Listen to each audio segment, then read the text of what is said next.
Boa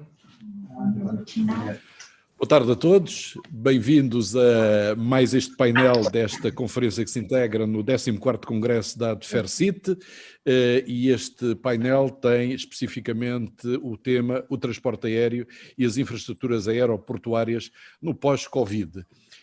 Vamos seguramente tocar a vários pontos, mas alguns têm a ver com os pontos positivos do país, Portugal como um hub aeroportuário entre a Europa, a África e as Américas, a construção do novo aeroporto de Lisboa, a ligação dos aeroportos à futura rede ferroviária nacional de alta velocidade, Portugal como destino turístico por excelência do pós-Covid, a manutenção da TAP como companhia de bandeira e como eventuais pontos negativos ou fragilidades, a nova nacionalização e reestruturação da TAP, a insustentabilidade do setor aéreo no médio prazo, a subsidiação do setor por parte dos Estados-membros, condicionando a operação em mercado aberto e concorrencial puro, e finalmente a demasiada politização do setor, nomeadamente na decisão dos projetos estratégicos, o caso da Dunal.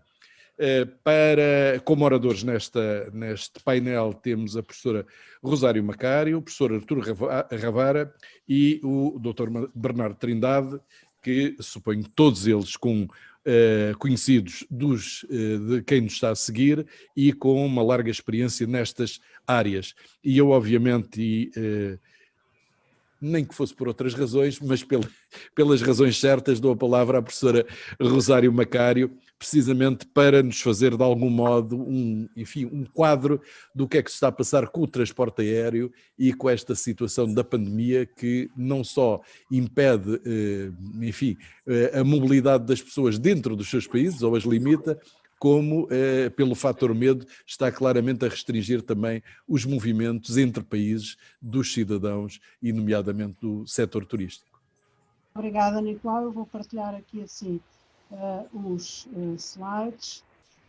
Ora, ok, e agora?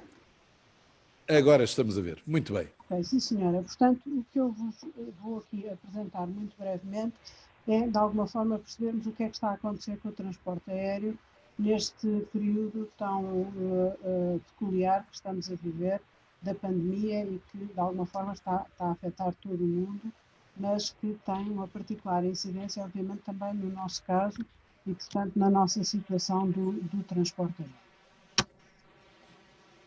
Ora bem, o transporte aéreo no passado tem ganho uma fama particular de grande resiliência.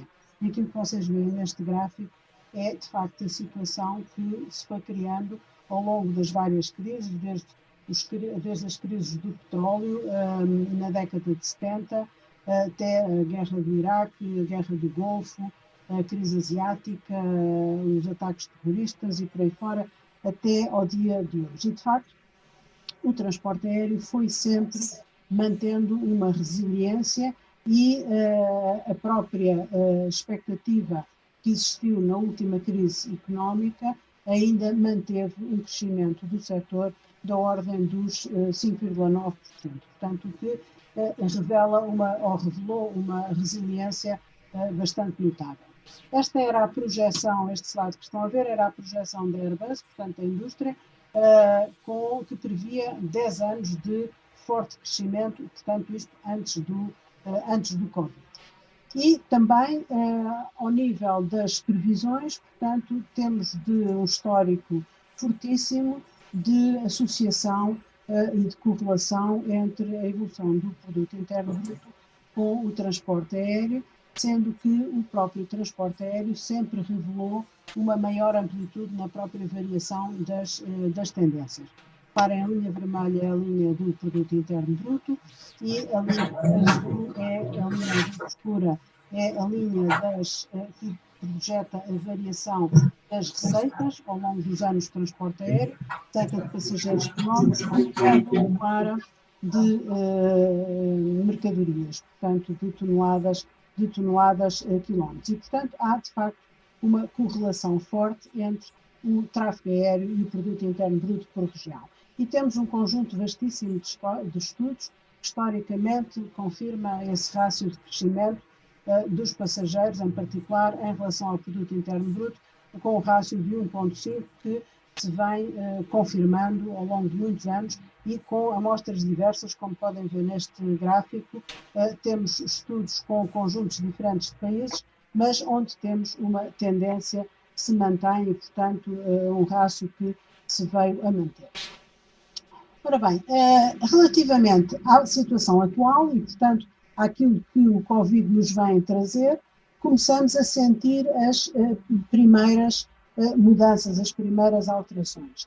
E aqui temos uma projeção do próprio Eurocontrol, com as variações de tráfego de 2019 para 2020, onde vemos uma diferença muito significativa de 2019 para 2020 no tráfego aéreo. E, portanto, confirmando, de facto, que temos uma quebra e, portanto, isto reportando à semana de 14 de outubro, portanto, mais ou menos a pouco menos de um mês, temos uma quebra de 58% do tráfego e ao nível das médias semanais temos quebras da ordem dos 55%. Portanto, há de facto um impacto fortíssimo do Covid sobre o transporte aéreo.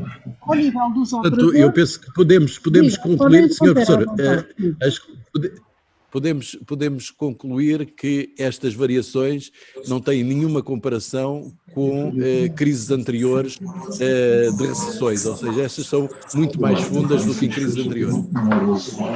Elas são mais fundas do que as crises anteriores, em particular o slide que está a ver agora, portanto, que tem os impactos sobre os operadores. Portanto, nunca nenhuma das crises anteriores teve impacto tão profundo no tráfego e, em particular, nos operadores, e mesmo até no transporte de mercadorias, também, que normalmente é mais resiliente ainda do que o transporte de passageiros, temos um declínio de capacidade global da ordem dos menos 22%, e, como se vê deste mapa, este efeito acontece em praticamente todos os fluxos em todo o mundo.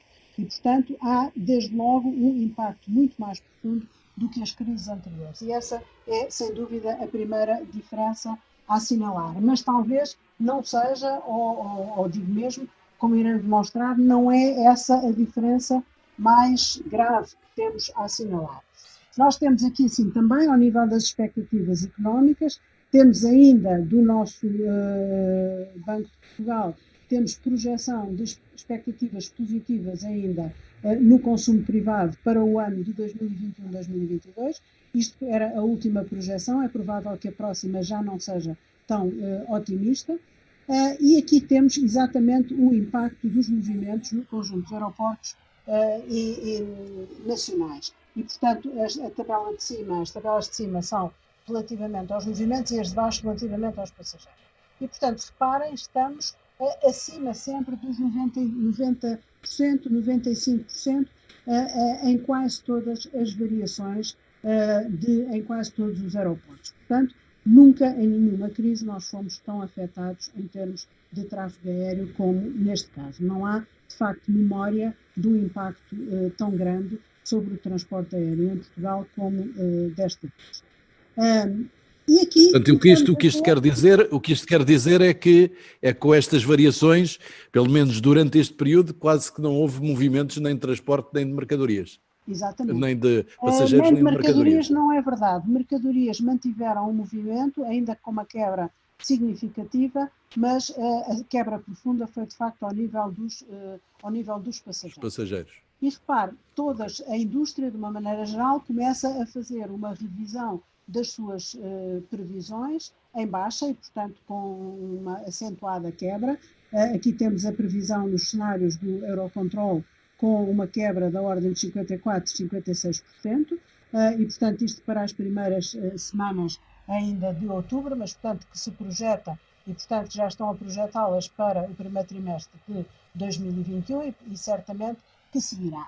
E agora, este slide é particularmente importante porque é aqui que começamos a ver uma das diferenças mais graves que esta crise nos traz relativamente às outras crises, que é aquilo que nós vemos aqui, as diferentes cores representam o padrão de retoma do produto interno bruto nas diferentes crises, 84, 93, 2003. E olhando assim rapidamente para este diagrama, percebemos rapidamente que a crise de 2020 não tem um padrão idêntico. Portanto, ela tem digamos, um declínio muitíssimo mais acentuado do que tem as outras crises e, portanto, a versão otimista seria que teria uma retoma também muito mais acentuada que permitisse, no espaço de 1 a 2 anos, poder retomar a situação quase anterior à existente. Ora bem, se nós olharmos para o turismo, que é um grande parceiro do transporte aéreo, percebemos que o impacto que o Covid teve sobre o turismo não nos vai permitir recuperar, certamente, num ano e provavelmente talvez nem em 2. Portanto, se admitirmos o business as usual, como é habitual considerar nestes contextos, vamos, se calhar, considerar 4 ou 5 anos para que o turismo possa retomar as mesmas dimensões que tinha antes do Covid. E, portanto, começa aqui desde já a desenhar-se o impacto desta grande diferença. E o porquê iremos perceber rapidamente que também aqui assim a própria indústria começa também a rever as suas projeções e começa já também a apontar para recuperações da ordem dos 4 a 5 anos. Isto é, se quisermos aqui neste slide, temos a visão da indústria antes do Covid e a visão da indústria depois do Covid. Portanto, aqui nestas barras verticais, vemos os pontos de quebra destas mesmas previsões e, portanto, estamos a falar de uma revisão da própria indústria. Reparem, a indústria não costuma ser muito pessimista nas suas comunicações para o exterior e, portanto, e aqui na sua comunicação para o exterior estamos a dizer 40% a 60% de redução. Há aqui uma pergunta que se impõe, que é: e se o passado não se repetir? Se os padrões de retoma do passado não se repetirem, como parece ser a situação atual, e já veremos porquê. O que é que precisamos refletir? Primeiro, esta crise é ou não é diferente? É muito diferente. E é muito diferente, sobretudo, não pela dimensão com que impactou no transporte aéreo, mas porque impactou e questionou a forma de vida das sociedades. Nós, desde março de 2020, estamos todos a viver de uma forma muito diferente e como nunca tínhamos vivido no passado. E o prolongamento desta situação de contingência e de confinamentos intermitentes a que estamos a ser submetidos está inevitavelmente a mudar as nossas formas de vida. Desde a forma como nos abastecemos, à forma como nos deslocamos, à forma como fazemos negócios, como interagimos com os diferentes agentes da sociedade, como mantemos as nossas relações internacionais. Portanto, tudo isso está a mudar de uma forma muito significativa. E quanto mais tempo tivermos neste período, mais essas mudanças se consolidam. As relações entre o produto interno bruto e o transporte aéreo também se questiona se vamos ter uma mudança radical de padrões. E já vimos nos gráficos anteriores que temos essa possibilidade. Existe neste momento aquilo que já é visível, já nos deixa a perceber diferenças muito grandes das outras crises e podemos colocar a hipótese de que lazer e negócio possam ter comportamentos diferentes. O mercado de negócio do transporte aéreo descobriu nesta nova forma de vida que é possível manter os negócios, é possível manter as atividades, reduzindo significativamente os custos, em particular os custos de mobilidade e de deslocação. E isso não será certamente indiferente às decisões das empresas e às definições dos planos estratégicos das mesmas empresas. As relações entre o turismo e o produto interno bruto vão manter-se. Acredita-se que tendencialmente haverá vontade de as manter, mas temos novos fatores no horizonte que pesam na decisão individual relativamente e que afetam o turismo. Estamos a falar de saúde, estamos a falar de medo e estamos a falar desta coisa que todos nós já batizamos, mas não sabemos exatamente o que é o novo normal, não é? Portanto, é muito provável que a recuperação desta relação seja bastante lenta. Relativamente aos modelos de previsão, temos aqui então um fator muito impactante, porque ao termos mudado a forma de vida das sociedades, isto quer dizer que os nossos modelos analíticos, que se baseavam no passado e que apresentavam alguma forma, riscos de incerteza relativamente à sua reprodução e aos níveis de explicação para o futuro, hoje esses níveis de incerteza são muito mais fortes, porque passamos a ter novos fatores a influenciar as variáveis, novos padrões de comportamento. Portanto, o que quer dizer que os modelos de previsão que tínhamos no passado estão provavelmente desajustados para prever o futuro. Já vamos para a região de Lisboa, como exemplo. Estas eram as previsões pré-Covid, portanto, feitas por uma empresa estrangeira, Altitude Aviation Advisory Limited, portanto, no âmbito do estudo de impacto ambiental do aeroporto de Montijo. E reparem, 2016, 2062, os cenários que esta empresa apontava eram cenário base, cenário otimista, 2,4% de crescimento, ainda sem qualquer situação Covid e sem se adivinhar o que é que viria por aí. Portanto, tendo tudo isto em consideração, penso que é razoavelmente aceitável, como consensual, que tínhamos que pensar em 3 níveis de cenários de projeção do futuro. Um cenário otimista que diz, isto vai passar, não tem problema nenhum, dura 1 ou 2 anos, mas vamos todos, daqui a 2 anos, vamos todos voltar a fazer o mesmo que fazíamos antigamente. Portanto, os padrões de procura não se alteram. Temos um outro cenário que diz, bom, os padrões vão se alterar, mas se calhar, sobretudo no segmento de negócios, porque as empresas descobriram outras formas de trabalhar e essas outras formas têm um nível de eficiência superior, portanto é natural que haja uma variação ao nível dos segmentos de negócios, sobretudo, e que o turismo não se altere muito, que recupere lentamente, mas que não se altere muito. E temos depois um cenário pessimista, que é os dois segmentos alteram-se. Este cenário não é destituído de probabilidade de ocorrência, portanto, é um cenário com, ainda que pessimista, é um cenário com uma probabilidade significativa de incidência. Portanto, o que é que nós temos aqui? Se tivermos um cenário em 5 anos, isso quer dizer que vamos ter um cenário de retoma dentro dos padrões habituais, quer dizer que talvez daqui a 5 anos nós possamos retomar os crescimentos que estavam previstos e, portanto, vamos tomar como boas as previsões que foram feitas por aquela empresa e, então, vamos estar ali à volta dos 2% de crescimento a partir de daqui a 5 anos, quando conseguirmos retomar a situação pré-Covid ou próximo de pré-Covid.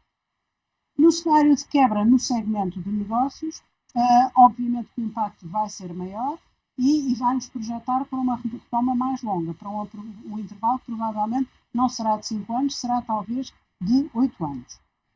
E num cenário pessimista, a retoma pode vir a ser maior e pode chegar aos 15 anos. E reparem que, ao produzir estes cenários, reforço aquilo que disse antes, que é estes modelos de previsão estão provavelmente desajustados. Portanto, o modelo de previsão correto, sobre os quais ainda estamos a trabalhar, e que serão capazes de reproduzir os novos comportamentos ou de se aproximar sobre os novos padrões e os novos comportamentos, provavelmente dar-nos-ão uma imagem mais pessimista do que esta em que estamos a dizer, no essencial, o modelo de previsão está a assumir, bom, isto depois, assim que se retomar, isto vai tudo ser como antigamente. O que neste momento já quase podemos afirmar que é muito provável que não venha a ser como antigamente. E, portanto, isto quer dizer que nós estamos aqui assim perante um futuro provável em que ou vamos 5 anos ou vamos 15 anos de retoma ou alguma coisa entre estes dois cenários. Portanto, o que é que daqui é possível concluir? Nós estamos perante uma incerteza elevadíssima e essa incerteza aumenta de uma forma exponencial o risco das decisões de investimento.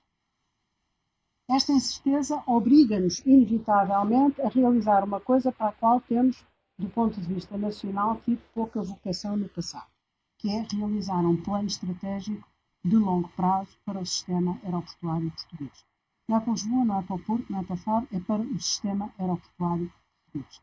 Portanto, é o sistema aeroportuário português que nos dá um gateway com o estrangeiro e, portanto, é um plano estratégico que é preciso pensar o que é que queremos daqui a 15, daqui a 20 anos. Onde é que queremos estar e o que é que precisamos de fazer para lá chegar. Este plano estratégico não pode ser exclusivamente o transporte aéreo. Ele tem que contemplar o setor do turismo, o setor do desenvolvimento urbano e do desenvolvimento regional E reparem, isto não é uma grande novidade do ponto de vista técnico, da forma como operar e como desenvolver um plano estratégico.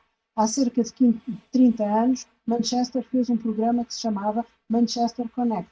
Era o plano estratégico do aeroporto de Manchester. E, portanto, nós precisamos de montar esta estratégia de desenvolvimento do transporte aéreo, que tem que ser desenvolvida em conjunto com o setor do turismo e com o setor do desenvolvimento urbano e regional. Os passageiros não vêm, as mercadorias não chegam, pelo facto de termos o aeroporto A, B, C ou D, dele ser maior ou mais pequeno, não. Vêm-nos porque somos um destino, porque somos um ponto de consumo. E, portanto, é inevitável que este plano estratégico, a ser estratégico, tem que ser feito em conjunto. E não de costas voltadas e fechado dentro de um único setor. É indispensável mantermos os euros com a América do Sul. Este é o único segmento de mercado que a indústria assinala com possibilidades de crescimento expressivo. Mais nenhum outro tem crescimento significativo. E é provável que haja uma redução do segmento de negócio. Isto é, de facto, muito provável. Mas isto pode também representar uma oportunidade interessante para as companhias aéreas low cost. Portanto, eu diria que, em síntese e rematando isto, tudo isto que aqui vos assinalo, estamos num momento de crise profunda, obviamente, deste setor, mas que também nos traz uma oportunidade, talvez única, de sermos capazes de juntar esforços e fazer um plano estratégico para este setor e que traga junto o turismo e o desenvolvimento urbano e regional e sermos capazes de refletir conjuntamente o que é que a gente quer de facto daqui a 15 ou 20 anos, em vez de mantermos pequenas disputas de interesses de curto prazo.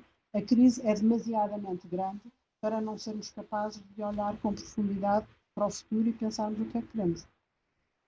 E esta é a mensagem que eu gostava de transmitir. Muito obrigado, Sra. Professora Rosário Macário. Acho que foi uma excelente intervenção para colocar o problema, como ele parece estar realmente colocado.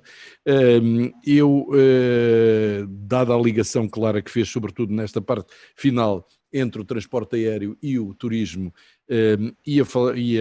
enfim, pedir ao Bernardo Trindade para nos dar a sua visão do que se pode estar a passar.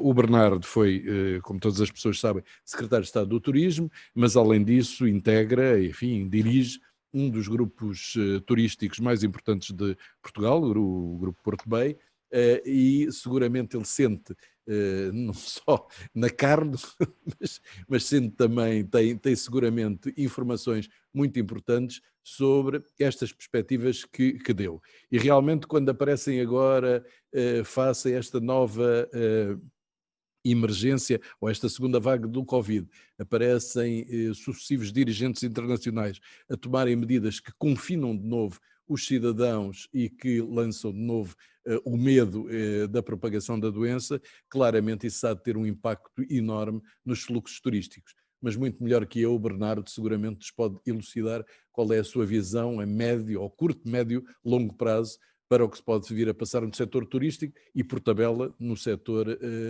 da aviação aérea. Muito obrigado, Nicolau. Em primeiro lugar, agradecer o gentil convite da Adversite e cumprimentar quer a sua direção, quer os seus associados, exatamente por, neste tempo, criarmos as condições para fazermos um debate em torno daquilo que são preocupações do momento, mas ter uma visão um pouco perspectiva relativamente aos desafios do país. Como a professora Rosário Macário referiu, o Nicolau também, que o setor do turismo, porquanto está dependente da liberdade de circulação, é claramente dos setores que mais sofre com os efeitos da pandemia. Está muito ligado também com aquilo que se passa ao nível do transporte aéreo e, portanto, eu diria que nos últimos anos assistimos indiscutivelmente a uma afirmação crescente do setor do turismo no quadro da recuperação da economia portuguesa. Obviamente este teve também muito ligado àquilo que veio a acontecer ao nível do transporte aéreo, com a evolução do número de movimentos nas infraestruturas aeroportuárias nacionais e, portanto, estas duas atividades foram as atividades que provavelmente mais contribuíram e são, neste momento, em função de todas estas evoluções recentes, aqueles que mais se ressentem. Como é evidente, hoje, digamos, as quebras têm uma dimensão muito grande, de enorme magnitude, um pouco sentida por todos os países, e há aspectos aqui que são de facto incontornáveis. Nicolau fez referência a dois. Nós tivemos no Algarve, no verão, quando do anúncio da integração do Algarve nos corredores aéreos por parte do governo inglês. É bom não esquecer que o mercado inglês é o mercado mais importante para o Algarve, desde logo uma reação imediata. Uma reação que inclusivamente obrigou os próprios operadores turísticos nacionais a adequarem o seu inventário e, de alguma maneira, a poderem sorrir aquilo que no fundo tinha faltado ao longo destes meses. Eles tiveram a oportunidade de sorrir, ainda que tardiamente, final de agosto, mas apesar de tudo dar um sinal da sua graça, quer no final de agosto, quer no próprio mês de setembro. Mas rapidamente foram informados de uma alteração exatamente em sentido contrário, porquanto se aproximava, digamos, esta segunda vaga da pandemia Covid-19 e, de facto, este sorriso que tínhamos tido em agosto rapidamente se dissipou no final do mês de setembro e durante o mês de outubro. Ao contrário, uma região como a Madeira, que é, se quiserem, hoje concorre com o Porto no terceiro lugar em termos das regiões turísticas mais importantes, hoje não é uma questão de opinião. A Madeira é a região turística mais antiga do país, tem mais de 200 anos de história da influência inglesa, mas o Porto, em função um pouco também deste processo de afirmação do setor, vai a ganhar o seu espaço, o aeroporto de Sá Carneiro, o serviço a todas estas regiões do país, mas dizia que a Madeira, em resultado de uma prática sanitária adequada, no fundo a exigência dos testes Covid na origem, determinaram um quadro de segurança que permitiu alguma recuperação nestes meses recentes. Está confrontada hoje com uma realidade um bocadinho diferente, que é a circunstância de, em função deste confinamento global que o mercado inglês determinou, poder ter consequências. Mas isso só um pouco mais para a frente é que teremos capacidade de perceber.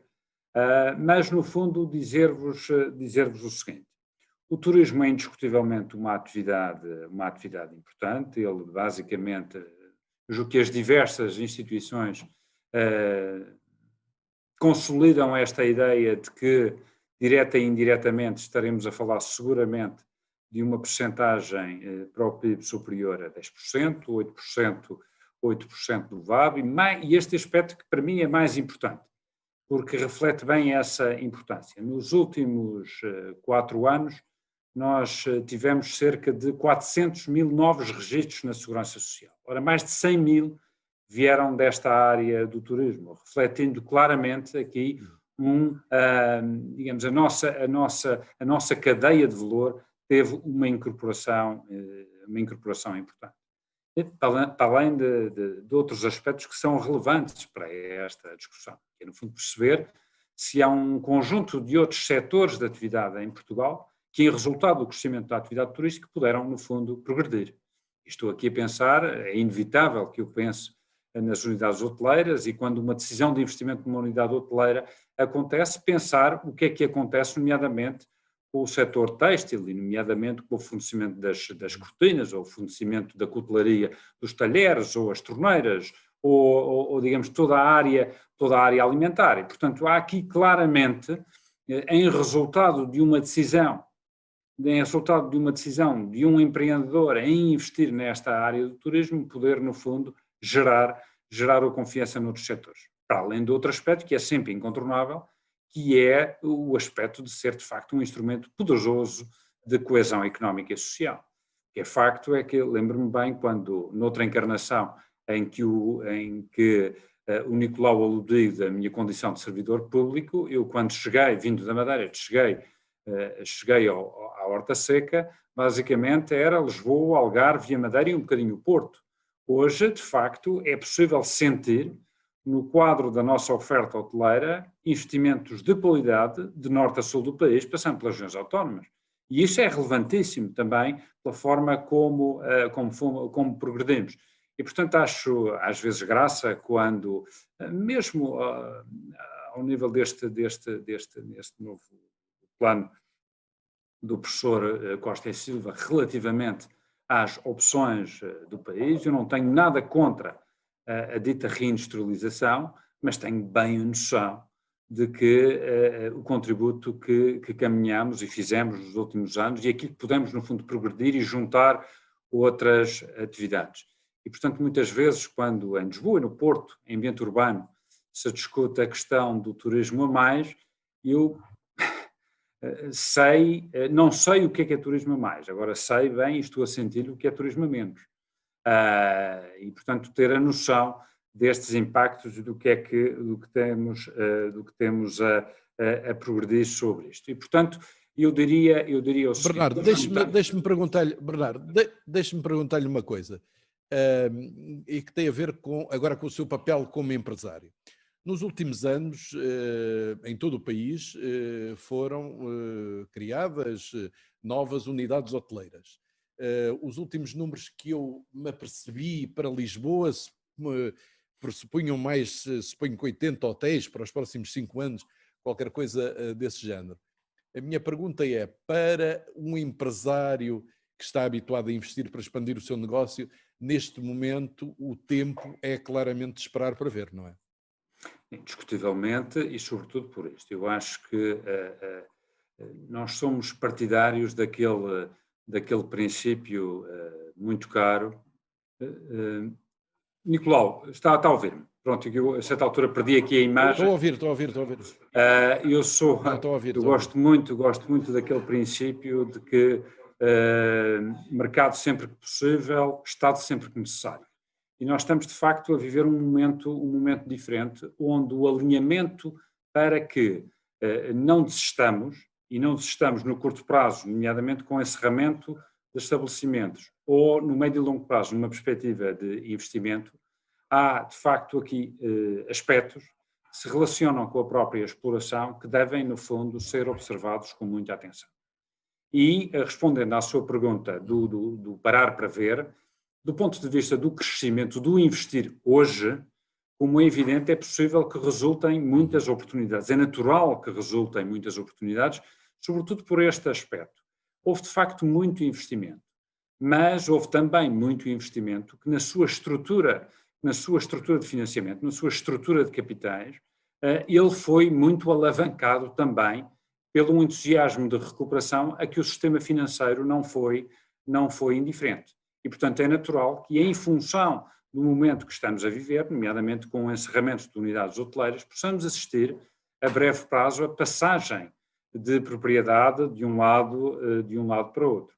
Agora, a minha preocupação, e fazendo parte de um grupo que é bastante sólido do ponto de vista dos seus fundamentais, é, sobretudo, hoje criar as condições para que eu possa, no fundo, prosseguir confrontado com uma crise de procura global. E a este respeito, de facto, todas as ajudas aqui são importantes desse ponto. Desde logo, a questão da manutenção do emprego, e o primeiro layoff foi importante.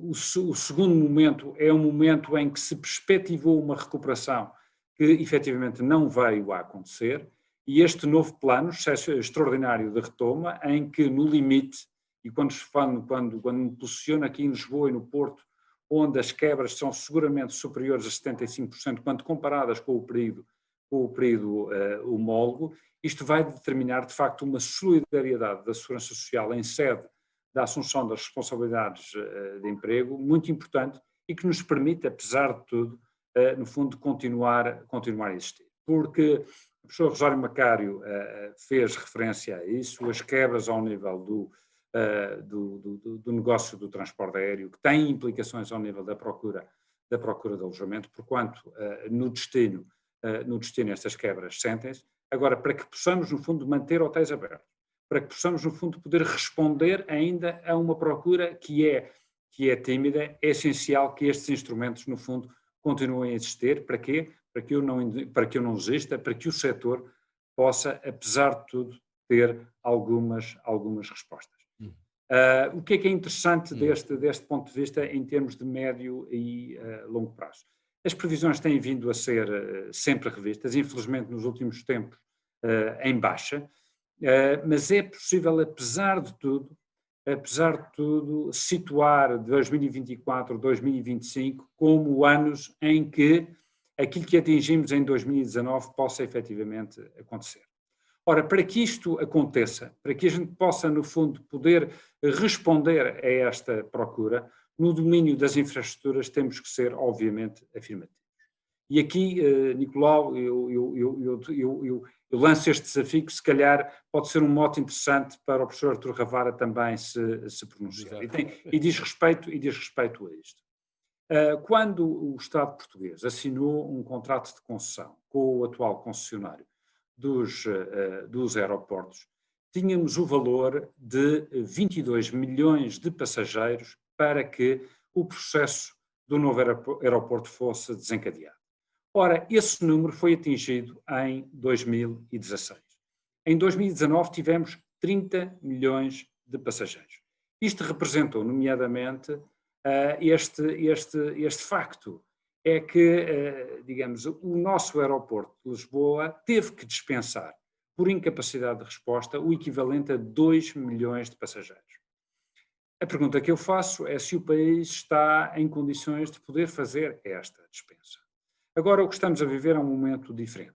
É um momento que exige decisões e prioridades no sentido de colocar no novo aeroporto, no aeroporto do Montijo, a capacidade para responder àquilo que existia em 2019. Como é evidente, esta obra não é uma obra que se faça de um dia para o outro, ela vai demorar a concretizar-se, 3, 4 anos.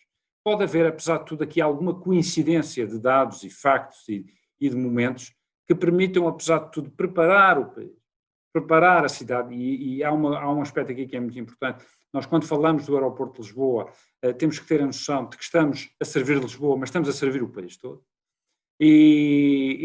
Portanto, há com certeza aqui uma coincidência que, do meu ponto de vista, não pode ser desperdiçada. Portugal, para terminar, Portugal foi novamente considerado como, pelo quarto ano consecutivo, o melhor destino turístico do mundo, em que, em alguns segmentos, algumas regiões puderam igualmente merecer esse prémio.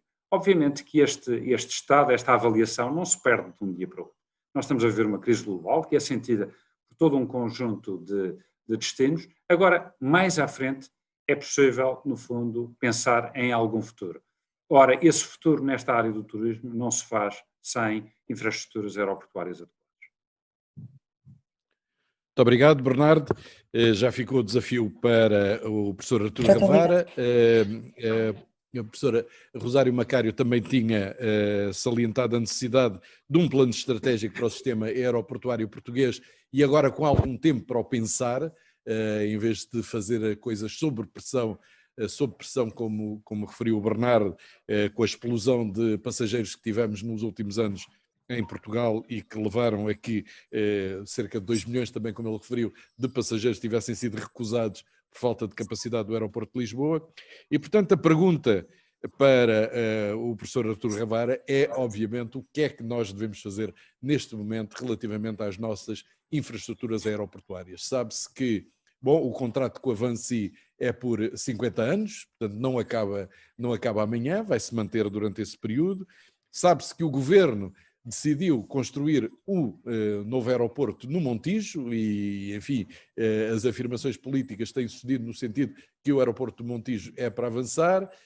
Sabe-se também do historial desde 1969 da procura de uma nova localização para o aeroporto internacional em Lisboa, que, enfim, tem dado múltiplas querelas políticas, mas até agora não houve a construção de nenhum aeroporto e, portanto, Sr. Professor, a palavra é sua para nos elucidar e nos aconselhar sobre o que devemos fazer relativamente às infraestruturas aeroportuárias em Portugal nos próximos anos. Ora, muito boa tarde a todos, tenho muito gosto em colaborar nesta iniciativa da ADFERCIT. Vou procurar respondendo à sua pergunta baseando-me em factos. e vou referir factos por ordem cronológica. O primeiro facto que eu quero referir é relativo ao que se passou em 2007, no auge da controvérsia OTA versus Alcochete. O governo resolveu mandatar, nessa altura, em 2007, o NEC para fazer uma comparação entre as duas localizações. Tinha saído em 2007 um decreto sobre a avaliação ambiental estratégica. O NEC conformou a sua avaliação a essa legislação e produziu no espaço de um ano, em maio de 2008, o relatório final dessa comparação, dessa avaliação, integrando já os resultados de consultas a várias entidades. O governo aprovou esse relatório e isso levou a que daí para a frente, nos 2 anos seguintes, os trabalhos preparatórios para o aeroporto de Alcochete decorressem com normalidade, até 2010, em que, como se sabe, o processo de 2010-2011 depois foi alterado a favor de uma solução de complementar o aeroporto Humberto Delgado por uma infraestrutura existente. O segundo facto que eu queria relatar, e que se prende com a intervenção da professora Rosário Macário, foi o que se passou em matéria de previsões de tráfego entre 2010 e 2020. Em 2010, portanto, na fase final de lançamento já preparatória do aeroporto de Alcochete, houve provisões feitas por várias entidades para a década 2010-2020 e até depois para mais, até 2050, e os números apontavam para que em 2019 o tráfego no aeroporto de Lisboa fosse entre os 19 e os 20 milhões de passageiros, de acordo com os métodos existentes, quer dizer, para previsão de tráfego. O tráfego verificado, segundo veio a público, foi de cerca de 32 milhões de passageiros, ou seja, os métodos utilizados para a previsão de tráfego, que eram métodos fundamentalmente, e que têm sido métodos econométricos, relacionando o PIB dos países emissores com o tráfego, falharam estrondosamente. Em 2011, 2012, o governo optou, em vez de substituir o aeroporto da Portela por um novo aeroporto, por complementar o aeroporto da Portela com uma infraestrutura existente. E mandatou, nessa altura, um grupo para estudar qual era a melhor localização. Esse assunto foi debatido, o governo em 2011 apresentou um plano estratégico de transportes, o assunto foi objeto de larga participação e as intervenções, o grosso das intervenções do meio técnico foram no sentido de que, complementar por complementar, então parece que a hipótese mais simples, o sítio mais simples para complementar é Alcochete. É um sítio que está estudado, quer dizer, que tem um decreto de impacto ambiental aprovado. Não se processou assim, o assunto não correu assim, e o governo acabou por se inclinar e por adotar a solução Montijo, como se sabe. Quando essa solução foi apresentada, isso foi objeto de várias apresentações públicas, em que a maior parte das intervenções do meio técnico foram a levantar dúvidas sobre essa solução e a perguntar, mas por que não comparar isso com outras hipóteses, nomeadamente com o mesmo complemento se quer fazer Montijo, portanto uma única pista suportada com as instalações de terra indispensáveis, em Alcochete. E as alegações e os argumentos utilizados nessa altura não foram convincentes, porque nessas sessões o que foi dito foi não se pode comparar porque não há comparação porque isso em Alcochete custa 3 mil milhões de euros e obriga a uma nova ponte. Quando não era isso que estava em causa. O que estava em causa, o que custa 3 mil milhões de euros, ou custaria, implicaria uma nova ponte, era fazer um novo aeroporto em Alcochete, não era complementar Alcochete com um complemento igual ao do Montijo. Bom, o último facto que eu queria relatar nesta cronologia é de facto a questão Covid. Quer dizer, a questão Covid deu uma quebra brutal de tráfego e que, de acordo com a intervenção da professora Rosário Macário, vai ter um tempo variável. Enfim, há aqui uma incerteza muito grande em relação à recuperação. Eu pessoalmente creio que em cima de todos os fatores que ela referiu, os quais não merecem dúvidas nenhumas, há um fator que vai ser ainda fruto de maior incerteza e ligado a maior incerteza, e que é o seguinte: o maior problema da nossa geração e das gerações futuras a nível mundial é certamente o do aquecimento climático. O aquecimento, as medidas para contrariar e para combater o aquecimento climático vão ser medidas que, um bocadinho à semelhança, mal comparado à pandemia, quanto mais o problema se agravar, mais duras vão ser as medidas. E o transporte aéreo está no olho do furacão em relação a esta matéria. Portanto, não sabemos em que medida este fator também vai contribuir para restrições ao transporte aéreo. Ora bem, posto isto, e para procurar responder e acabar por responder claramente à sua questão, a minha convicção é a seguinte: vamos ter tempo, não 5 nem 10 anos, evidentemente, mas vamos ter algum tempo para reponderar esta questão e para fazer o tal plano estratégico de transportes que a professora Rosário Macário referiu, tendo em conta as hipóteses de infraestruturas aéreas que já há e tendo em conta um dado importantíssimo, que é aquilo que se projeta fazer em relação ao transporte ferroviário, portanto, que é praticamente um dado assente já até ao fim da década. Portanto, proceder-se agora àquilo que se fez em 2007, 2008, relativamente à consensualização das localizações ao tal cocheiro.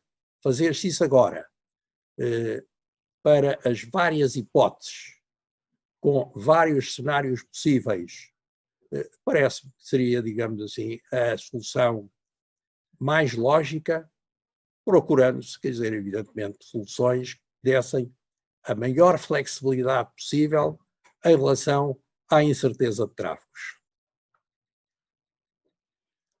Muito bem, Sr. Professor. Eu só gostava de lhe perguntar se acha que sente o poder político disponível para fazer essa reflexão e para voltar atrás na decisão de criar o aeroporto complementar do Montijo.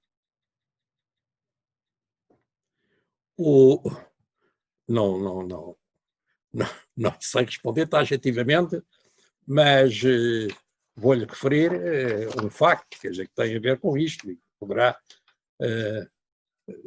no dia 22 de setembro houve uma reunião do Partido Socialista sobre os investimentos, em que foi sobre o plano de investimentos, em que foi aflorado e em que foi referido também a questão aeroportuária, e em que o Primeiro-Ministro disse taxativamente o seguinte: se nós quisermos fazer nos próximos 10 anos o que fizemos nos últimos 50 anos a propósito do aeroporto de Lisboa, daqui a 10 anos teremos gasto muito dinheiro em muitos estudos, mas não teremos feito nada concreto que altere a realidade do país. Não podemos perder tempo.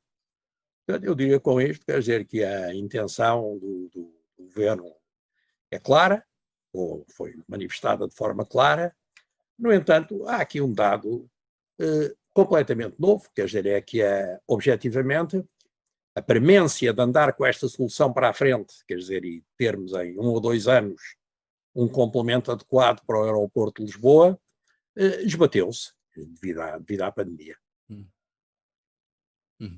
Mas, Sr. Professor, também é conhecido que, por parte, neste momento, do grupo que controla a ANA, Aeroportos e Infraestruturas Portuárias de Portugal, a opção deles é claramente pelo Montijo e não por outra infraestrutura.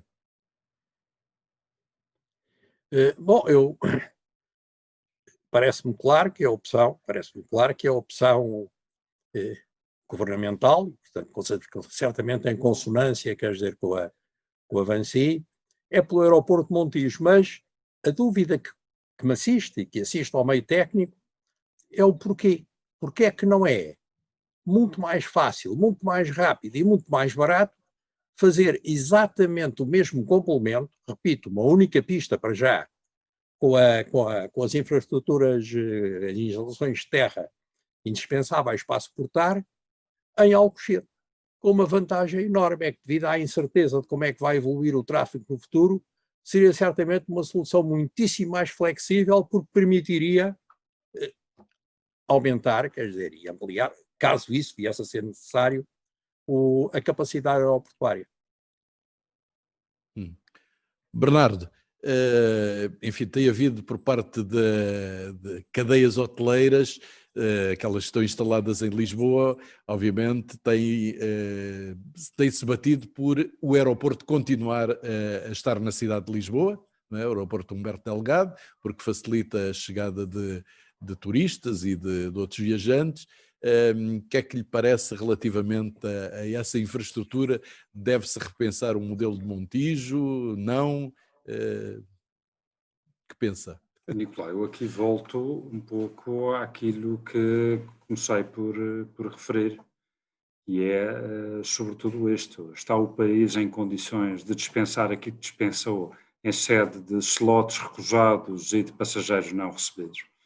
É bom não, eu aqui no meu percurso hoje tenho também responsabilidades ao nível da nossa companhia de bandeira, que é o maior cliente do aeroporto de Lisboa e que tinha, no início deste ano, janeiro e fevereiro, digamos, um programa, uma ambição relativamente a um conjunto de rotas que estava, no início do ano, antes do Covid, confrontada com a circunstância de ter que usar outras infraestruturas aeroportuárias pela incapacidade de resposta do aeroporto de Lisboa.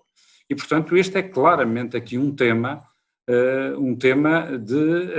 enfim, que no fundo assola a nossa vida coletiva e para a qual temos que ter, de facto, respostas. O que para nós foi absolutamente essencial, nós, setor do turismo, foi, no fundo, aquilo em que se avançou relativamente a esta opção do Montijo. É verdade, esta questão dos 50 anos, digamos, do debate em torno das infraestruturas. Ainda há dias, enfim, numa sessão da Associação de Turismo de Lisboa, o Presidente da Câmara fazia referência, de facto, a estas atas, às atas que, no fundo, contavam, relatavam essa história e essa premissa. O que é essencial nesta fase, e é um facto que nós estamos hoje confrontados com uma situação de uma redução brutal da procura, com quebra ao nível do movimento de passageiros em torno dos 70%, 80%, uma revisão em baixa, é verdade, mas é bom que as pessoas também não tenham noção do seguinte: hoje, com a democratização do acesso ao transporte aéreo, com o advento das low cost, se quiserem, que no fundo países como Portugal, servidos fundamentalmente pelo centro da Europa, viram no fundo essas distâncias encurtadas e de facto um acesso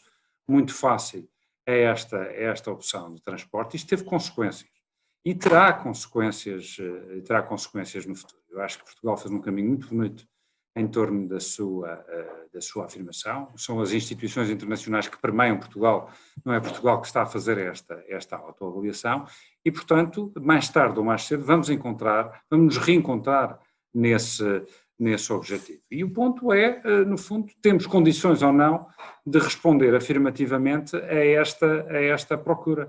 Eu ouço, aliás, também participei noutros debates em torno destas opções, Alcochete ou Montijo, e de facto é verdade que do ponto de vista infraestrutural, digamos, esta opção pode ser mais sólida. Agora há duas questões que são absolutamente incontornáveis, quer o custo, quer a distância, quer inclusivamente a capacidade de realização e concretização, far-se-á certamente num período bastante mais longo e, portanto, vamos permanecer com esta interrogação em torno da nossa capacidade de resposta.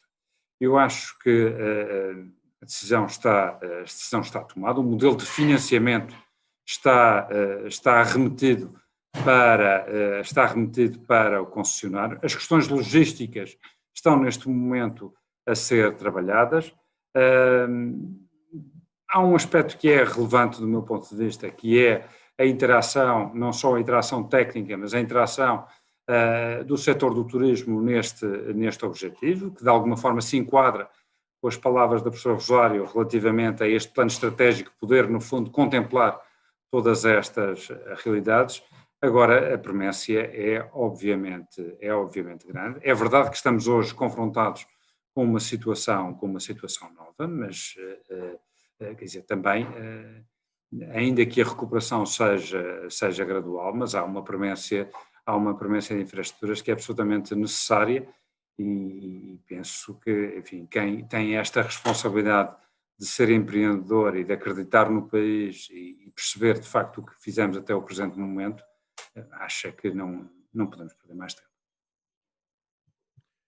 Muito bem.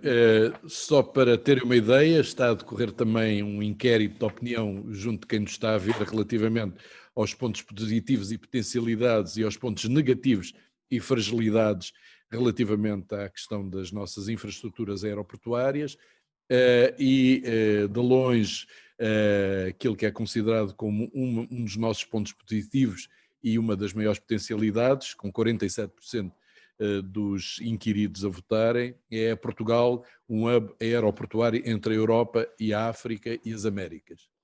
E como ponto negativo, com 35% da votação dos inquiridos, está, de algum modo, aquilo que estava subjacente à intervenção do professor Artur Ravara, relativamente à demasiada politização do setor, nomeadamente na decisão dos projetos estratégicos, e, portanto, e em particular, o caso do novo aeroporto de Lisboa. Eu ia voltar agora à professora Rosário Macário para lhe perguntar, dentro do quadro que fez, há eventualmente outras tendências que obviamente não puderam ser abarcadas, e eu pergunto-lhe o seguinte: há manifestamente uma subida muito importante do comércio online, enfim, a todos os níveis. Muito desse comércio online não é do próprio país, vem de outros países para Portugal ou para a Europa, enfim, para os países onde fazem as encomendas. Essa é uma probabilidade de, enfim, de algum modo de rentabilização também das companhias aéreas, quando, por exemplo, há outras áreas, como os congressos profissionais, que provavelmente vão desaparecer, ou pelo menos vão ser muito mitigados nos próximos anos. Esta questão do comércio online e o transporte deste tipo de mercadorias pode, de algum modo, compensar esta situação? Há, obviamente, um conjunto de outros fatores que não estão considerados naquilo que apresentei, não só esse do comércio online, que afeta diretamente as mercadorias e que tem tido um crescimento quase exponencial, ou mesmo exponencial, mas que não chegará para compensar a quebra que temos do lado dos passageiros e das próprias mercadorias. Mas, se quiser, o comércio online é um dos fatores que ajuda a uma maior resiliência do lado das mercadorias em relação aos passageiros. Mas há também outros fatores, como, por exemplo, as questões de regulamentação, em particular relacionadas com as alterações climáticas e que estão a incidir muito, e já estão anunciadas, através de diretivas europeias, sobre o transporte aéreo, e isso também vai ter um efeito grande. Portanto, é óbvio que é necessário fazer um exercício mais abrangente do que aquele que apresentei aqui, e que é apenas uma simplificação e que se resume, como eu disse, a reproduzir, digamos, fazer uma projeção com base nos mesmos modelos esses que hoje precisam de ser reajustados e alterados. Mas, Nicolau, eu gostava de também dar aqui assim alguma Sim, faz favor. input relativamente à discussão anterior, que é recorrente confundir-se na discussão acalorada sempre à volta dos aeroportos e espantosamente acalorada há 50 anos, mas que de facto tende a confundir bastante as situações e as perspectivas. Reparem, o aeroporto do Montijo não é uma alternativa ao dito velho novo aeroporto de Lisboa. Portanto, não é possível comparar uma coisa com outra. Estamos a falar de duas coisas completamente diferentes. Nós hoje temos um aeroporto da Portela, que é gerido por uma entidade privada, que tem um modelo de negócio e que, obviamente, não faz investimentos a fundo perdido. E, portanto, como o Dr. Bernardo indicou, estávamos perante a contingência de perca de mercado por incapacidade de acomodar movimentos. E, portanto, a alternativa Montijo surge nesta perspectiva. E, portanto, é uma alternativa de curto prazo para resolver um problema de curto prazo. Se nós decidíssemos hoje, e é bom que as pessoas percebam, se tivéssemos hoje a capacidade de decidir o que é que vai ser o futuro do aeroporto, o futuro estratégico do setor dos transportes e o que é que vamos querer ter para o futuro novo aeroporto de Lisboa, estamos a uma distância de 15 anos dessa realização. E, portanto, é necessário, nesses 15 anos, ter uma solução, porque não podemos ter, durante 15 anos, recusa de transporte aéreo e recusa de tráfego e depois esperar, daqui a 15 ou 20 anos, alimentar uma mega infraestrutura quando vamos 15 anos a recusar tráfego. E, portanto, é preciso termos noção disto. E, portanto, a discussão acalorada leva-nos a ser pouco rigorosos nesta questão. Temos duas perspectivas em jogo. Temos uma perspectiva de um modelo de negócio privado, de uma gestão privada de uma infraestrutura. Temos uma perspectiva daquilo que é uma visão, ou daquilo que deve ser uma visão estratégica e pública do que é o modelo de desenvolvimento do transporte aéreo no país. São duas perspectivas diferentes. Obviamente, que têm que ser conciliadas, mas que têm que ser projetadas no longo prazo. E temos um problema de curto prazo, que vai ser resolvido com a questão Montijo, com a solução Montijo, e que é uma solução que vai dar resposta aos próximos anos de crescimento apenas do turismo. E, portanto, vai-nos permitir acomodar isto. Ora bem, esta discussão tem sido sistematicamente, umas vezes de forma ingênua, outras vezes de forma menos ingênua, misturada, e, portanto, estamos aqui assim a misturar argumentos que não podem ser misturados e que não correspondem e que não pertencem à mesma decisão. E, portanto, era importante termos, de facto, este rigor e esclarecer a discussão com algum rigor relativamente àquilo que está em causa. Quando estamos numa decisão de curto prazo e quando estamos numa decisão de longo prazo. E, portanto, e não misturar as Portanto, o que está a dizer é que o Montijo não resolve a questão do futuro. O Montijo não resolve a questão do novo aeroporto. Exatamente. Portanto, o velho novo aeroporto de Lisboa, do qual falamos há 50 anos, não tem a resposta no Montijo. E, portanto, o Montijo é uma resposta de curto, médio prazo, e temos que ter consciência que uma decisão tomada hoje para esse futuro estratégico é uma decisão que leva 15 anos a implementar, na melhor das hipóteses. E, portanto, durante 15 anos... E então, para resolver o curto e médio prazo, devia-se construir o Montijo, deve-se avançar com o Montijo e, entretanto, lançar as bases do novo aeroporto de Lisboa. É evidente, a alternativa à questão Montijo não é Alcochete, não é o velho novo aeroporto de Lisboa. A alternativa a Montijo poderia ser eventualmente Alverca. Tem algumas vantagens sobre Montijo, nomeadamente ao nível da intermodalidade, mas tem grandes desvantagens ao nível da operação aérea e das necessidades de construção e de investimento ao nível da operação aérea. E, portanto, o Montijo, digamos, tem um investimento mais contido e dá uma resposta mais razoável do ponto de vista de investimento, ainda que, obviamente, não tão boa do ponto de vista da intermodalidade quanto a Alverca poderia dar. Mas não misturemos esta questão de curto prazo, de curto médio prazo, com aquilo que deveria ser a nossa reflexão estratégica para o que é que queremos daqui a 20 anos. Onde é que queremos que Portugal esteja, que capacidade é que queremos ter, e essa capacidade tem que corresponder à resposta que damos no território, ao nível do turismo e ao nível do desenvolvimento urbano. E, portanto, sempre e quando estivermos a misturar estas duas questões, estamos só a penalizar a nossa capacidade de tomar decisões estratégicas e, com isso, a penalizar o futuro do país, em termos de transporte aéreo e em termos de turismo também, naturalmente. Professor Arturo Ravara, não sei se concorda com esta intervenção, mas gostava também de lhe perguntar o seguinte: tocou no outras ameaças que existem para a indústria aérea. nomeadamente do ponto de vista ambiental, digamos assim, do ponto de vista da aposta na ferrovia, do ponto de vista da limitação de voar em distâncias relativamente curtas. Suponho que até 600 km vai ser proibido o voo de aeronaves. E, portanto, a pergunta é, relativamente ao que disse a professora Rosário Macário, o que é que é possível esperar para a indústria aérea nos próximos anos?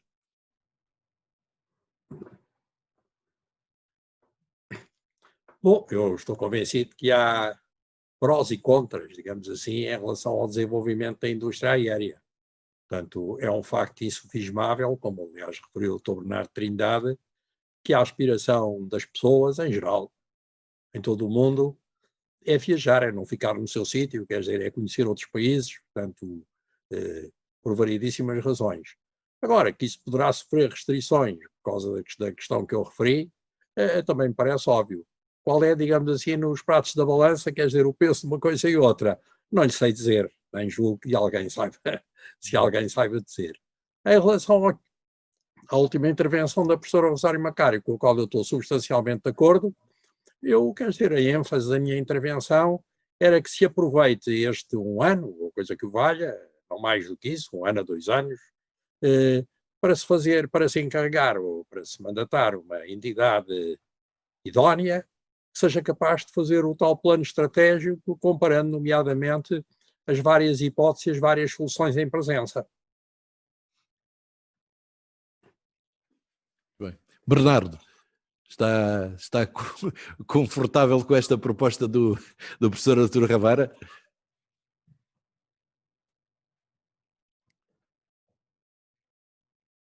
Está sem som, está sem som. Bem? Já me ativei. Já me ativei. Eu acho que no essencial nós no fundo coincidimos neste pensamento. Como é evidente, a questão das infraestruturas é absolutamente essencial para que Portugal possa continuar a prosseguir este caminho de afirmação, ligando, se quiser, transporte aéreo, facilidade na deslocação e depois no destino poder ter de facto uma oferta de qualidade. Acho que esse caminho nós não podemos, em circunstância alguma, perdê-lo. Seria aliás um erro e, sobretudo, deixe-me que lhe diga que neste tempo que estamos a viver, a minha grande preocupação muitas vezes é, no fundo, a incapacidade do setor do turismo reter o talento que reteve até o presente momento. E há determinadas áreas, nomeadamente áreas tecnológicas, onde o turismo também fez caminho, que em resultado desta recessão, provavelmente a consequência é que estas pessoas vão, no fundo, trabalhar noutro setor de atividade, e essa é uma matéria que me preocupa muito e em que em vários fóruns tenho tido a oportunidade de manifestar como preocupação, mas dizer no fundo isto: eu acho que nós temos que encontrar uma solução de curto prazo, uma solução de curto prazo que possa, no fundo, acomodar esta procura pelo país que felizmente tivemos a oportunidade de assistir, e poder, no fundo, de forma, se quiser, mais distendida, poder, no fundo, convocar um conjunto vasto de stakeholders, de parceiros que, no fundo, refletem sobre esta matéria na concretização, se quiser, no pensamento em torno de um plano estratégico, e, portanto, não me custa absolutamente nada, no fundo, acompanhar esta visão, se quiser, de médio e longo prazo, mas tendo a noção de que o país fez um caminho no curtíssimo prazo que em circunstância alguma pode perder, e para ele temos, no fundo, que encontrar respostas, e o Montijo, indiscutivelmente, constituiu uma resposta no curtíssimo prazo em função de um aumento de procura que manifestamente tivemos e que, como lhe digo, deixei nas últimas intervenções como interrogação.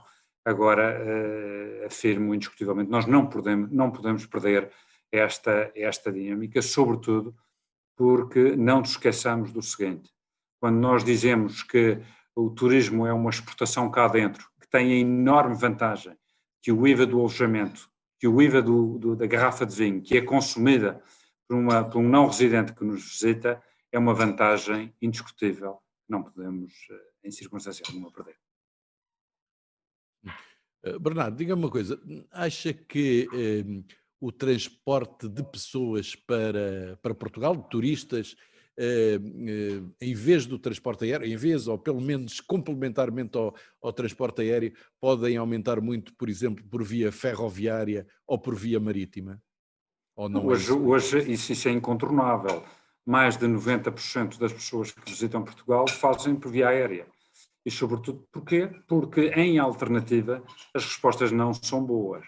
Aliás, a ferrovia é um excelente exemplo de como, no fundo, chegamos à fronteira com Espanha, porque uma pessoa que venha do centro da Europa, no fundo, quer optar por uma opção dessa natureza, ou porque tem medo, ou porque quer aproveitar para visitar outras cidades, porque aquilo que, digamos, o novo paradigma do turismo veio trazer foi exatamente isto, com esta democraticidade, no fundo, eu poder juntar várias opções, vários destinos ao mesmo tempo e podendo fazê-lo mais vezes.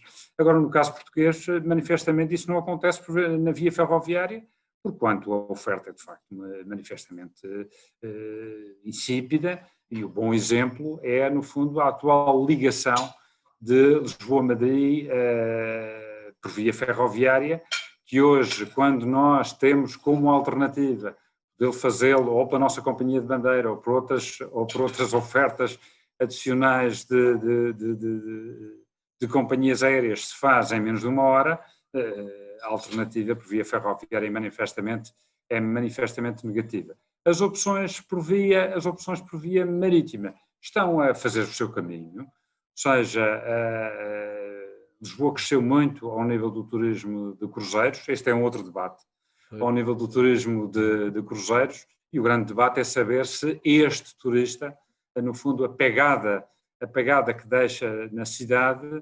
é por forma a justificar uma opção desta natureza. Digamos, os dados hoje não são completamente claros desse ponto de vista.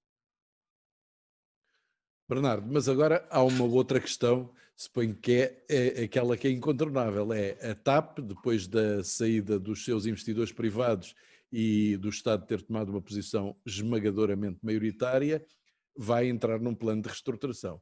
E esse plano aponta claramente para uma redução não só de pessoal, não só de aeronaves, como provavelmente de rotas. E isso, eu tanto quanto sei, a TAP era responsável pelo transporte de mais de 50% dos turistas que visitavam Portugal. Esse facto é também algo que limita seguramente o turismo nos próximos anos.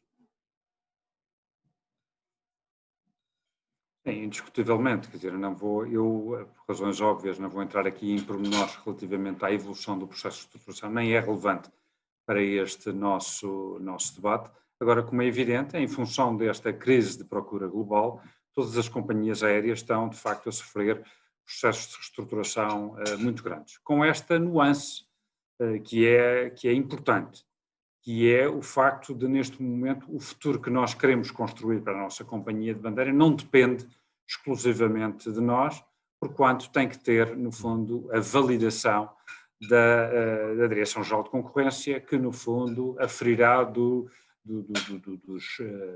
das boas razões que vamos, no fundo, vamos trazer para sustentar o futuro da TAP. Como é evidente, todas as companhias estão, no fundo, a sofrer, como referi, processo de reestruturação, com a redução do número de aeronaves, com o número de rotas.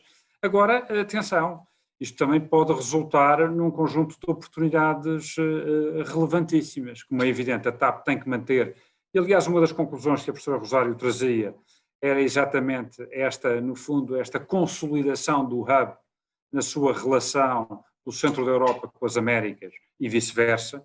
Isso parece-me absolutamente claro. Digamos, o negócio em torno dos hubs não foi criado pela TAP, ele é, no fundo, ela está presente em todas as companhias ditas as legacy carriers. Agora, o que é importante é, no fundo, termos a flexibilidade necessária para poder, no fundo, juntar ao modelo de hub ligações ponto a ponto relativamente concorrenciais para que, de alguma maneira, um país que tem uma vocação turística possa, no fundo, não perder tempo. Os próximos tempos vão ser muito aliciantes desse ponto de vista, porque vão, no fundo, trazer, digamos, provavelmente novas associações em sede daquilo que será o transporte aéreo no futuro.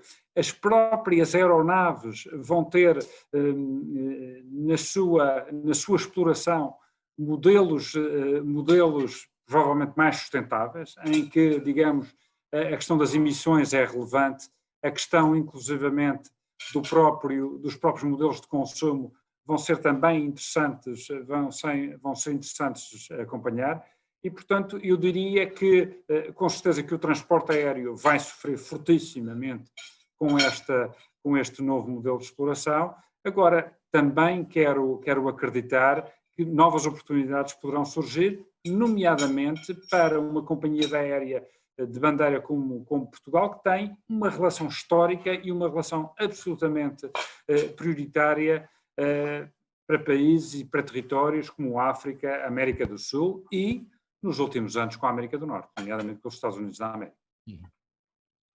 Deixe-me perguntar à professora Rosário Macário se, precisamente, um dos pontos que apontou e que, aliás, a sondagem confirma, a vantagem, a importância de Portugal, em particular Lisboa, ser um hub aeroportuário, se não fica enfraquecido com a reestruturação que a TAP vai passar e se, neste caso, Madrid não tem uma capacidade de atração demasiado grande que possa pôr em causa precisamente o facto de Lisboa ser um hub aeroportuário. Bom, Madrid, desde logo, tem sobre nós uma vantagem que decorre de uma política que nas últimas 2 décadas foi seguida pela Espanha, portanto, pelo próprio governo espanhol, que é de concentração do tráfego aéreo em Madrid. Ou seja, todos os aeroportos de Espanha ligam a Madrid e as suas ligações para o exterior são maioritariamente feitas por Madrid.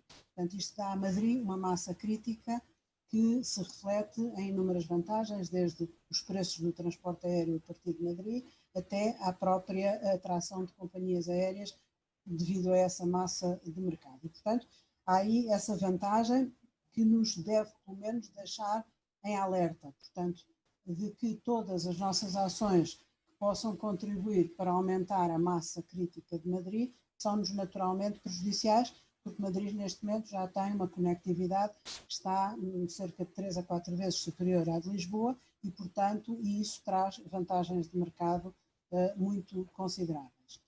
A reestruturação da TAP não tem inevitavelmente que afetar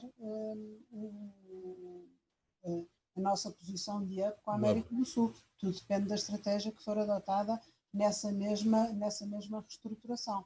Mas, em termos de hub, nós temos não só a situação da TAP, portanto, que foi dando desenvolvimento a esse hub com a América do Sul e de grande importância, porque nós, neste momento, ou até antes do Covid, tínhamos um nível de conectividade e de ligações superior a qualquer outro ponto da Europa em relação à América do Sul, mas convém também não esquecermos que nós temos outra companhia aérea que se chama SATA e que tem uma ligação de conectividade muito importante com a América do Norte e com o Canadá. E, portanto, e também aqui temos que olhar para isto. Nós tendencialmente, quando se fala de transporte aéreo, fala-se na TAP, mas não podemos esquecer que temos a SATA que serve uma zona de um enorme potencial turístico e que, portanto, também deve ser, digamos, acolhida numa visão estratégica do que é que queremos para o transporte aéreo em Portugal. Portanto, a estratégia da TAP dependerá, ou seja, não é o ato de vir a ser reestruturada a companhia que vai prejudicar o hub, depende das escolhas que forem feitas na estratégia de desenvolvimento da própria TAP. Portanto, não é, digamos que não é uma consequência inevitável da própria estruturação empresarial. Professor Artur Ravara, espera seguramente que os próximos passos, sobretudo neste plano estratégico que a professora Rosário Macário, enfim, sublinhou, que os técnicos tenham um poder importante aí de decisão mais do que os políticos.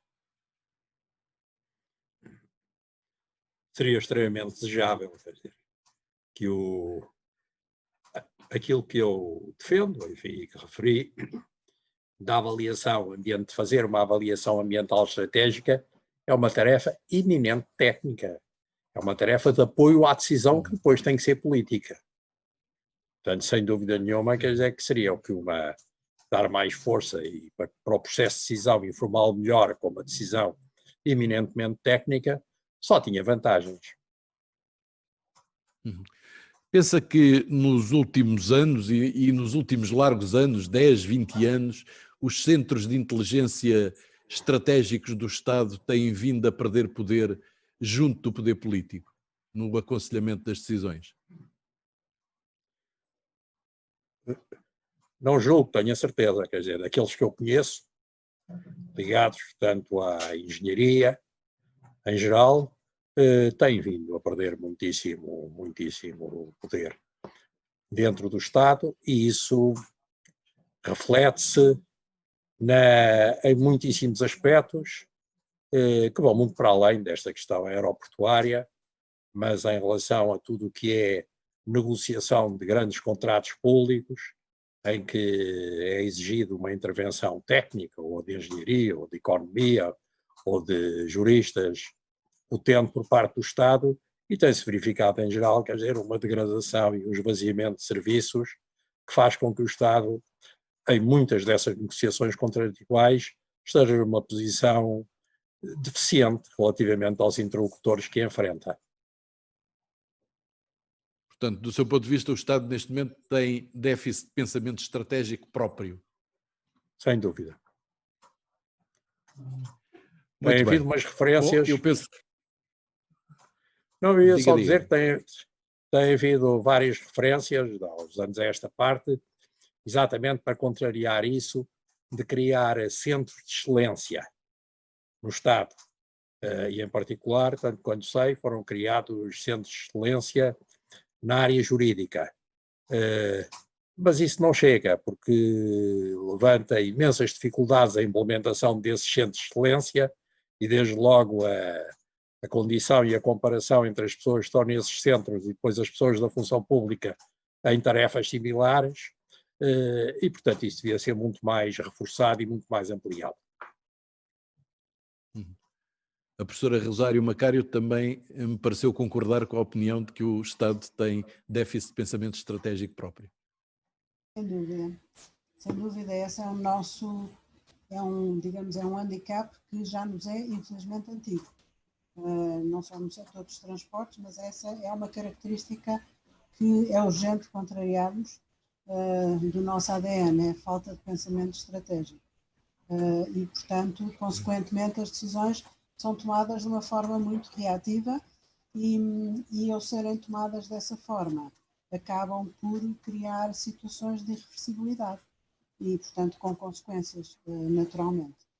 E, portanto, consequências que vão nos afetando ao longo do tempo, inevitavelmente.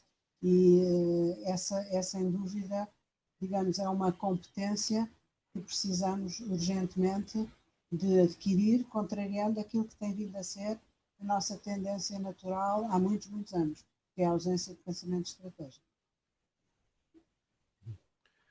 Muito obrigado, penso que foi um painel excelente, ficaram aqui muitas pistas positivas, era bom que muitas delas se pudessem concretizar com a vossa contribuição, a vossa excelente contribuição. Agradeço, portanto, a vossa presença, agradeço a todos os que nos acompanharam neste painel dedicado ao transporte aéreo e às infraestruturas aéreo-portuárias pós-Covid. Esperemos todos que, enfim, relativamente a esta pandemia que nos atinge, que ela passe, enfim, com alguma rapidez, a rapidez possível, num prazo de 6 meses, que a gente se consiga livrar dela e que as perspectivas de recuperação do setor, quer da aviação, quer do setor turístico, em vez de 5 anos, sejam apenas de 1 ano ou 2, porque isso seria muito bom para todos nós. Muito obrigado a todos e até ao próximo painel. Obrigada.